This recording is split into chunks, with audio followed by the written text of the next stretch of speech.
Second part of the session, chapter 10 is matter in our surroundings. We had a study in the last class, part 1. This is the part 2. That's why I have written here part 2. Now we have to study about melting. We have to study about melting. What is melting? Melting word सुनते ही मेरे मन में ख्याल आता है कि कहीं न कहीं तो आइस है जो मेल्ट हो रहा है, कहीं न कहीं आइसक्रीम है जो मेल्ट हो रहा है, जल्दी जल्दी खा के ख़त्म करना चाहिए। तो मेल्टिंग का मतलब होता है कि ऐसा process, the process in which solid substance get converted into liquid, ये प्रोसेस जो है वो उसको बोलते हैं मेल्टिंग। सिर्फ प्रोसेस को बोलते हैं मेल्टिंग, ठीक है। The process of conversion, the process of conversion of solid substance into liquid, ठीक है। सॉलिड को यदि हम लोग लिक्विड में कन्वर्ट करते हैं तो उसको क्या बोलते हैं? मेल्टिंग, ठीक है। और एक चीज़ और आता है मेल्टिंग पॉइंट। तो मैं आपको एक चीज़ बताना चाहूँगा, मेल्टिंग पॉइंट का मतलब कि एक ऐसा टेम्परेचर, पॉइंट मतलब बिंदु नहीं, ये मैथ्स का पॉइंट नहीं है, यह एक टेम्परेचर के स्केल में हम लोग पॉइंट देते हैं, टेम्परेचर के स्केल से मेजर करते हैं। वाटर को हम लोग क्या करते हैं? मेल्टिंग पॉइंट, वाटर को बॉयल करते हैं तो उसका बॉइलिंग पॉइंट आता होगा। तो हम क्या क्या कर रहे हैं यहाँ? पॉइंट का मतलब है टेम्परेचर, और टेम्परेचर का मतलब उस टेम्परेचर, फिक्स टेम्परेचर पर, मतलब एक ऐसा फिक्स टेम्परेचर जिसमें कोई भी सॉलिड सब्सटेंस कन्वर्ट होकर लिक्विड में कन्वर्ट हो जाए। तो यहाँ पर क्या है, लिक्विड में कन्वर्ट होने के लिए दो तरीके हो सकते हैं। फर्स्ट तरीका तो आप हीट दो उसको, ठीक है, तो मेल्ट होकर जाएगा, ठीक है। दूसरा प्रेशर दो। तो हम कर क्या रहे हैं, यदि प्रेशर भी दें, हीट भी दें, तो मेरे पास ये मेल्टिंग पॉइंट का डेफिनेशन बिगड़ जाएगा। हमें क्या करना होगा? The temperature at which solid substance get converted into liquid at constant pressure, the temperature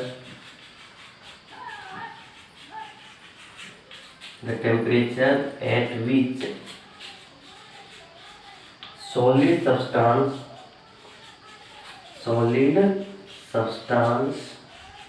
get converted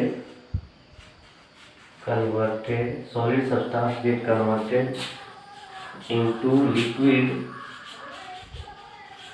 solid substance get converted into liquid at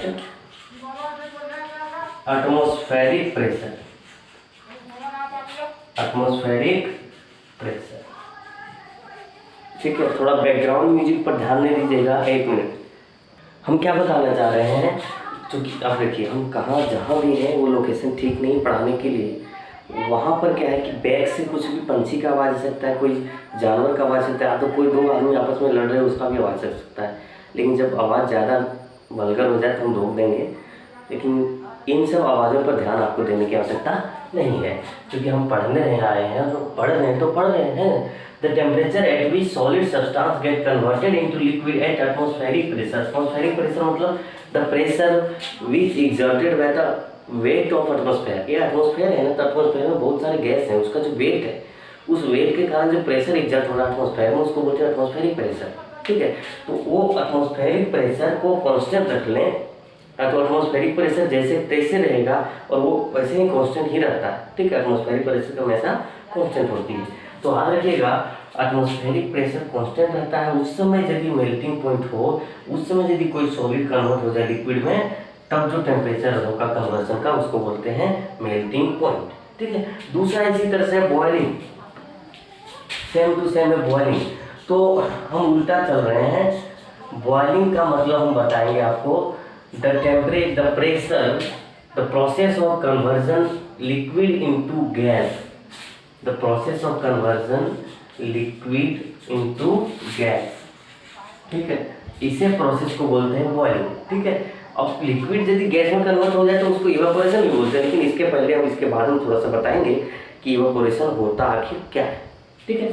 तो मेल्टिंग पॉइंट जिस तरह उसी तरह से यहाँ पर क्या होगा, हमको सीखना है बॉइलिंग पॉइंट,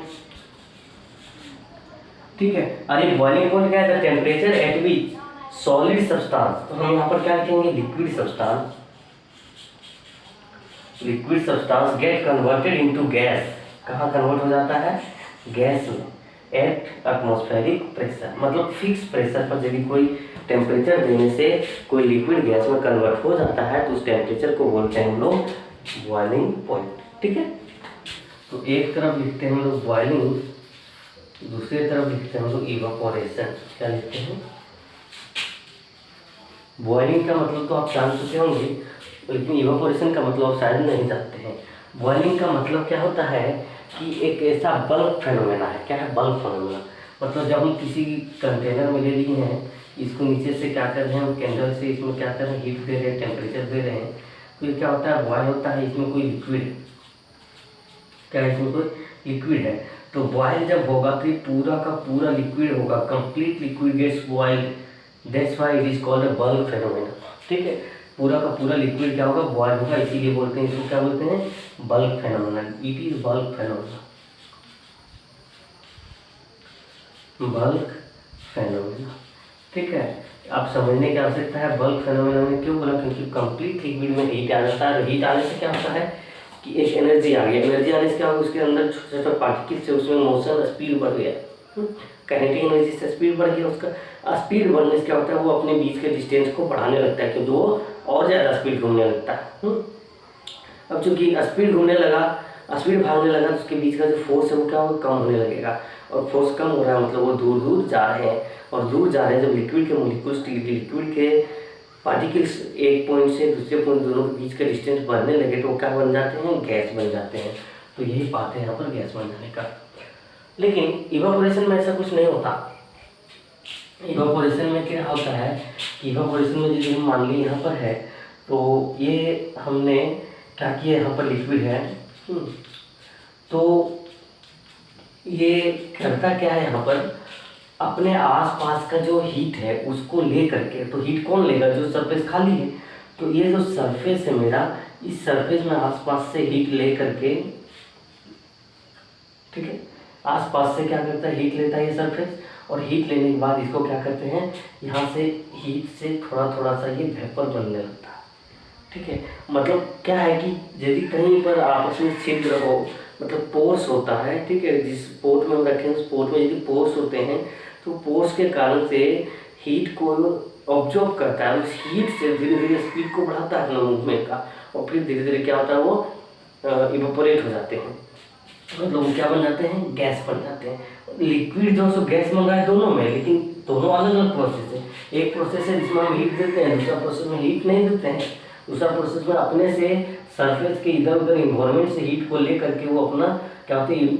इवेपोरेट हो जाते हैं। और सब इवेपोरेट नहीं होते हैं, जिस सरफेस पर होता है वाटर, तो सरफेस पर जो लिक्विड होते हैं वही इवेपोरेट होते हैं, इसीलिए इसको बोलते हैं सरफेस फेनोमेना। क्या बोलते हैं इसको?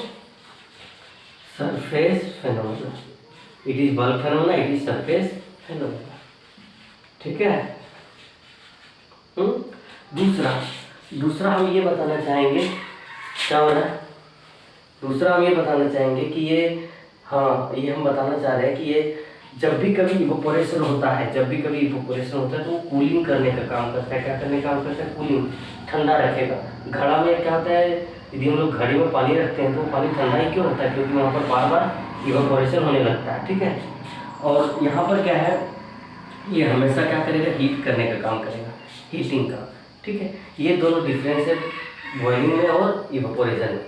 दोनों क्या है? वेपर को रिलीज करता है, दोनों क्या है? गैस में कन्वर्ट होता है। लेकिन डिफरेंस क्या है दोनों में? डिफरेंस ये है कि ये बल्क फेनोमेना ये पूरे के पूरे कंटेनर में रखे जितने भी लिक्विड होगा सबको कन्वर्ट कर देगा, लेकिन ये क्या करेगा? सिर्फ और सिर्फ सरफेस पर के लिक्विड को कन्वर्ट कर देगा गैस में। ठीक है, तो यहाँ पर आ गया बॉइलिंग और इवेपोरेशन में डिफरेंस। अब हम लोग चलते हैं कौन कौन सा ऐसा फैक्टर है जिसमें इवेपोरेशन डिपेंड करता है। इससे स्टैंडर्ड क्वेश्चन बनता है। क्वेश्चन में ये रहता है कि स्टैंडर्ड क्वेश्चन में आएगा, चलिए देखते हैं। सबसे पहले लिखते हैं factor on which evaporation depends. Evaporation depends मतलब जो इवेपोरेशन होता है वो किस किस फैक्टर पर डिपेंड्स करते हैं। तो सबसे पहला फैक्टर ये है मेरा कि सरफेस एरिया छोड़िए टेम्परेचर। यदि हम कपड़ा सुखा रहे हैं, तो टेम्परेचर ज़्यादा है तो क्या होगा, इवापोरेट ज़्यादा होगा। तो ऑन इंक्रीजिंग टेम्परेचर क्या होगा, ऑन इंक्रीजिंग टेम्परेचर के बढ़ाने से इवापोरेशन इंक्रीजेज। ठीक है, इवापोरेशन क्या होता है, बढ़ जाता है। दूसरा है सरफेस एरिया। क्या है, सरफेस एरिया। ठीक है, अब जो भी आप कपड़ा सुखा रहे हैं, कपड़ा को धोए और जिस तरह धोए उसी तरह यदि आप रख देते हैं रस्सी के ऊपर तो कपड़ा सूखेगा नहीं, लेट लगेगा। क्यों लगेगा लेट, क्योंकि उसका सरफेस एरिया कम है। यदि उसको हम फैला के रखें, मतलब उसका सरफेस एरिया को बढ़ाते हैं, तो सरफेस एरिया को बढ़ाने से क्या होता है, उसका रेट ऑफ इवापोरेशन बढ़ जाता है, कपड़ा जल्दी सूख जाता है। इंक्रीजिंग मतलब होता है बढ़ाने से, increasing surface area rate of कोमा देकर के rate of evaporation gets increase, मतलब बढ़ जाता है। ठीक है, यह हुआ दूसरा। हमारे पास तीसरा क्या हो सकता है, हम यहाँ पर लिख रहे हैं। तीसरा हो सकता है हवा। थर्ड हम लोग ये जानना चाहते हैं, यदि हम लोग कपड़े सुखा रहे हैं तो हवा जो चलती है, यदि हवा का स्पीड ज़्यादा रहे तो कपड़ा जल्दी सूख जाएगा, है ना। क्योंकि हम लोग फैन जब लगाते हैं, फैन को लगाने के बाद उसका स्पीड के अनुसार से कपड़ा सूखता है। यदि फैन का स्पीड ज़्यादा है तो हवा स्पीड में आएगा और कपड़ा जल्दी सूख जाता है। मतलब विंड का स्पीड यदि बढ़े, विंड स्पीड इंक्रीजेज, है ना, तो रेट ऑफ इवापोरेशन इंक्रीजेज, ये लिखना। और चौथा हमारा ये है ह्यूमिडिटी मतलब क्या होता है, आर्द्रता, नमी, ह्यूमिडिटी। यदि हम लोग ये कहें कि हम लोग रखे हुए हैं कपड़ा को सुखा रहे ठंडे दिन में, कहाँ सुखा रहे, ठंडा के दिनों में कपड़ा सुखा रहे, इसमें कुहासा है पूरा, तो क्या कपड़ा सूखेगा, नहीं सूखेगा। क्यों नहीं सूखेगा, क्योंकि ह्यूमिडिटी ज़्यादा है। और चूँकि ह्यूमिडिटी ज़्यादा है तो वहाँ से एनर्जी लेगा कहाँ से, वो चारों तरफ ठंडा है। इवापोरेशन में होता क्या है कि थोड़ा सा साफ मौसम रहे तो बगल वाले हीट को ले लिया जाता है, लेकिन बगल में हीट रहे तब ना, हीट नहीं रहे इसका मतलब कौन सा मौसम है, ठंडा का मौसम है, ज़्यादा लग रहा है। ठीक है, तो ये बात आपको समझ की आवश्यकता है। हम क्या बोल रहे हैं, ह्यूमिडिटी कैसे लिखते हैं, यदि बढ़ जाएगा तो रेट ऑफ इवापोरेशन घट जाएगा। ठीक है, और यहीं से एक क्वेश्चन बनता है कि हम लोग को सर्दियों के दिन में जो कपड़े सुखाते हैं वो लेट क्यों लगता है सूखने में। ठीक है, तो वो आप आंसर यहाँ से लिख लेंगे। दूसरा क्वेश्चन ये भी आता है कि स्टील के बर्तन में यदि हम वाटर को रखें, तो वो वाटर जो है सो ज़्यादा गर्म हो जाता है, जबकि वही वाटर को हम लोग यदि उसी जगह पे एक घड़े में वाटर को रखें तो वाटर ठंडा होता है। कारण क्या है, तो कारण है इवापोरेशन का, कि घड़ा में क्या होता है, एक छोटे छोटे छेद होता है जिसके कारण उसका सरफेस एरिया बढ़ जाता है, और सरफेस एरिया बढ़ गया, ठीक है, तो उस बाहर से क्या है, हीट को ले लेता है और वो क्या करते हैं, इवापोरेशन होते रहता है। इवापोरेशन हो रहा है तो घड़े के बाहर का जो सरफेस उसको कूल कर रहा है। क्या कर रहा है, घड़े के बाहर के सरफेस को कूल कर रहा है। अब चूँकि हम यहाँ हैं, मेरे अगल बगल के सरफेस कूल है तो हम भी तो कूल हो जाएंगे, है ना। फैन वहाँ लगाते हैं, वो क्या करता है, मेरे चारों तरफ के इन्वायरमेंट को कूल कर देता है, जिसके कारण हमें कूल फील होती है। ठीक है, तो यही फायदा है वहाँ पर। हम समझते हैं, आपको समझ में आ रहा होगा। आगे हम लोग चलते हैं लेटेंट हीट के बारे में। लेटेंट हीट होती आखिर क्या है, ठीक है। इसको हिंदी में बोलते हैं छपित ऊष्मा। छपित ऊष्मा मतलब एक ऐसा एनर्जी जो हमको दिखता नहीं, लेकिन वो काम कर रहा होता, अपना काम कर रहा होता है, लेकिन वो दिखता नहीं है, तो ऐसे एनर्जी को बोलते हैं छपित ऊष्मा। सबसे पहले जानिए हम इसका एग्जाम्पल। हमने वाटर लिया, उसको हमने बॉइलिंग करना स्टार्ट कर दिया, ठीक है, बॉइलिंग करना स्टार्ट कर दिया, बॉयल हो गए, हीट हो गया, टेम्परेचर बढ़ रहा है, बॉयल होना स्टार्ट हो गया, तो पानी क्या हो रहा है, बॉयल हो रहा है, ठीक है, बॉयल हो रहा, वेपर में कन्वर्ट हो रहा है, ठीक, फिर भी हम हीट दे रहे हैं, ठीक है। तो वो जा कहाँ रहा है एक्चुअल, वो एक्चुअल में जा कहाँ रहा है, वेपर में कन्वर्ट मेरा 100 डिग्री सेल्सियस पर ही हो गया। 0 था ठीक था, 30 हुआ ठीक था, 50 हो गया ठीक था, 60, 70, 90 ठीक था, 100 में क्या हुआ, वो बॉयल होने लगा। क्योंकि बॉयल होने लगा, इसके बाद का टेम्परेचर हमको कुछ पता नहीं चल पा रहा, क्योंकि हम यदि वहाँ पर एक स्केल को ले जाते हैं, मीजर करते हैं टेम्परेचर स्केल से, तो मेरा टेम्परेचर कितना था, 100 डिग्री सेल्सियस। कर क्या रहा होता है ये टेम्परेचर, गया आखिर कहाँ? मेन क्वेश्चन मेरे साथ यही है कि ये टेम्परेचर आखिर गया कहाँ, और हम क्या समझे इस टेम्परेचर को, where does the temperature goes, what is the work of this temperature, then we will say nothing that this temperature doing on the phase transformation.